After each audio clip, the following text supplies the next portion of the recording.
राधे कृष्ण आप सभी को। आज की वीडियो में बात करेंगे माघ मास के शुक्ल पक्ष में आने वाली जया एकादशी के बारे में। साथ ही जानेंगे पूजा विधि और पारण समय, इसलिए वीडियो को एंड तक ज़रूर देखें। एकादशी व्रत को सभी व्रतों में सबसे ज़्यादा महत्वपूर्ण माना गया है। एक साल में 24 एकादशियाँ आती हैं और हर एकादशी का अपना अपना अलग महत्व होता है। माघ मास तो वैसे ही इतना पुण्य और फलदायी महीना है। माघ मास में स्नान, दान, पूजा, जाप ये सब करने से हमारे पाप कर्म नष्ट हो जाते हैं। तो सोचिए इस महीने में आने वाली एकादशियों की तो क्या ही बात होगी। माघ मास के शुक्ल पक्ष की एकादशी को जया एकादशी कहा जाता है। जया एकादशी का व्रत करने से सभी पापों का नाश होता है और मुक्ति मिलती है। इस व्रत का इतना प्रभाव बताया गया है कि इस व्रत को करने से भूत पिशाच की योनि नहीं मिलती। इसलिए मुक्ति पाने का सर्वोत्तम व्रत जया एकादशी को बताया गया है। जया एकादशी का व्रत रखने से संस्कार शुद्ध होते हैं, मन शांत हो जाता है।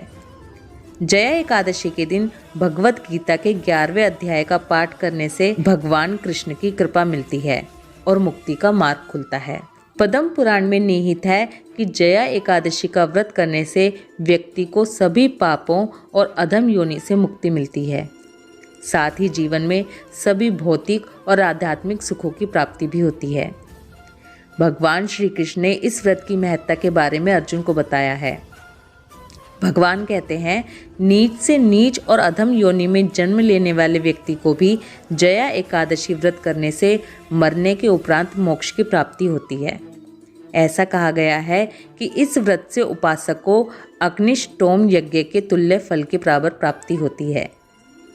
पुराणों के अनुसार जया एकादशी व्रत करने से व्यक्ति को मोक्ष, पाप और सभी कष्टों से मुक्ति मिलती है। जया एकादशी का व्रत करने से कई समस्याओं का समाधान हो जाता है। माघ मास में आ रही है तो वैसे ही इस एकादशी का महत्व इतना बढ़ जाता है। इस एकादशी पर दान की भी बहुत महिमा बताई गई है।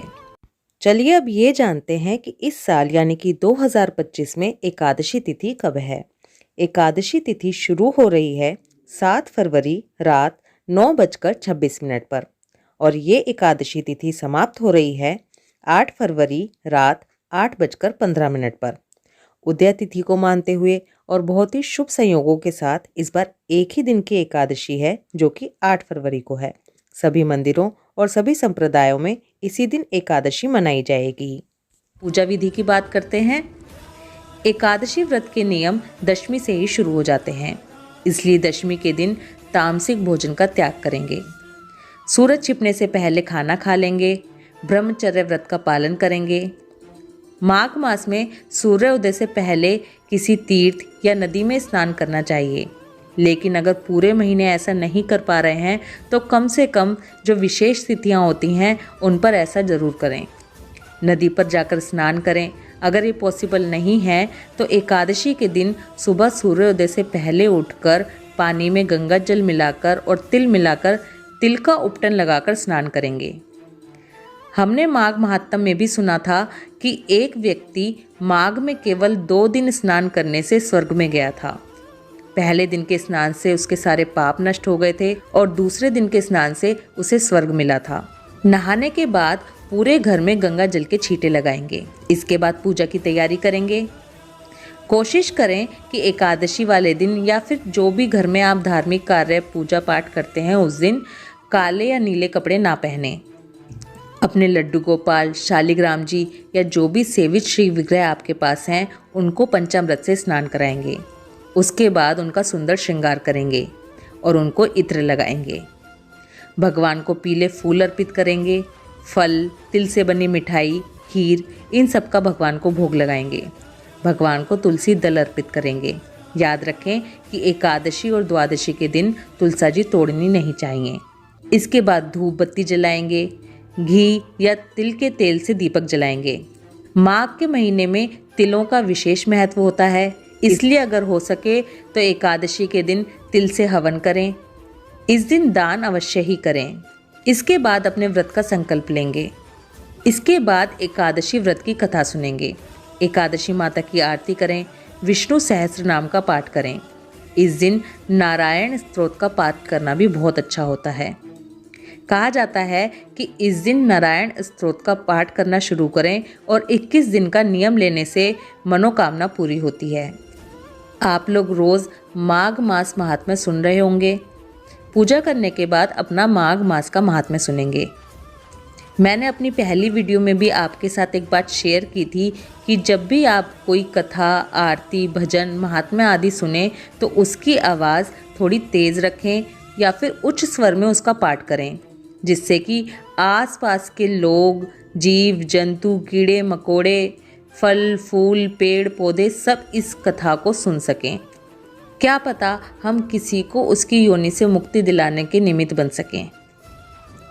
इसके बाद तुलसा जी की पूजा करेंगे। एकादशी के दिन तुलसा जी तोड़ी नहीं जाती, लेकिन उनकी पूजा की जाती है। एकादशी के दिन तुलसा जी में जल भी अर्पित नहीं किया जाता। तिल का उपटन कैसे बनाएं, तिल से लड्डू कैसे बनाएं, घर में तिलों से हवन कैसे करें, एकादशी माता की आरती, माघ मास महात्म्य, सारी वीडियोस हमारे चैनल पर ऑलरेडी हैं।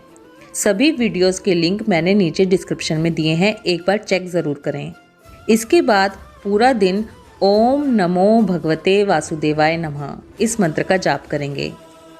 एक बात और, इस दिन गन्ने का भोग लगाना चाहिए। गन्ने का भोग लगाएं, खुद भी खाएं और इसे प्रसाद रूप में भी बांटें। ऐसा करने से हमें हाथी की योनि से मुक्ति मिलती है। जो लोग निर्जला व्रत करते हैं वो गन्ने का भोग अगले दिन पारण करते समय लेंगे।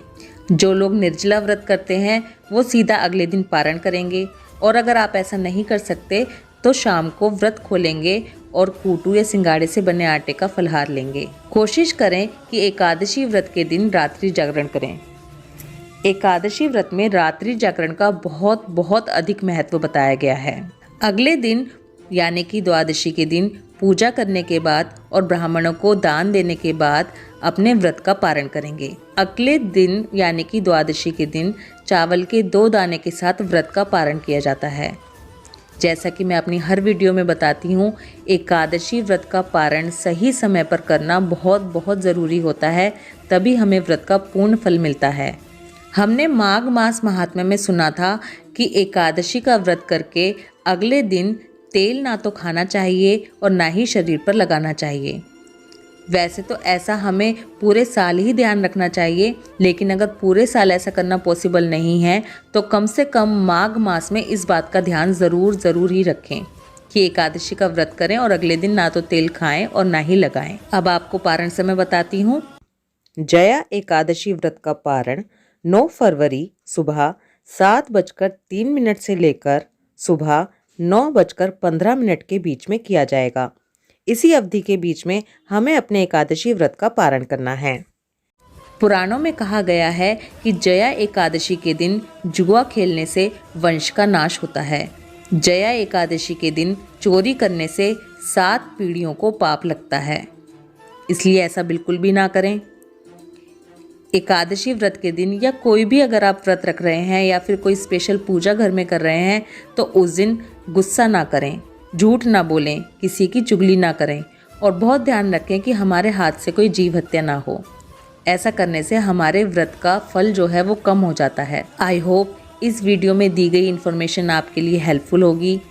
इस वीडियो से रिलेटेड कोई भी क्वेश्चन या सजेशन अगर आपके पास हो तो प्लीज़ कमेंट ज़रूर कीजिए।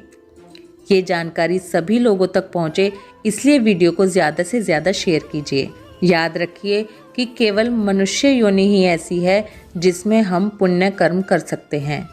माघ मास महात्म्य की सभी वीडियोस हमारे चैनल पर डेली सुबह 6 बजे अपलोड हो रही हैं। अगर आपने अभी तक माघ मास महात्म्य नहीं सुना है तो प्लीज़ ज़रूर सुनिए। माघ मास महात्म्य सुनने का भी बहुत बहुत पुण्य फल मिलता है। जया एकादशी व्रत कथा आपको अपनी अगली वीडियो में सुनाऊंगी। राधे कृष्णा।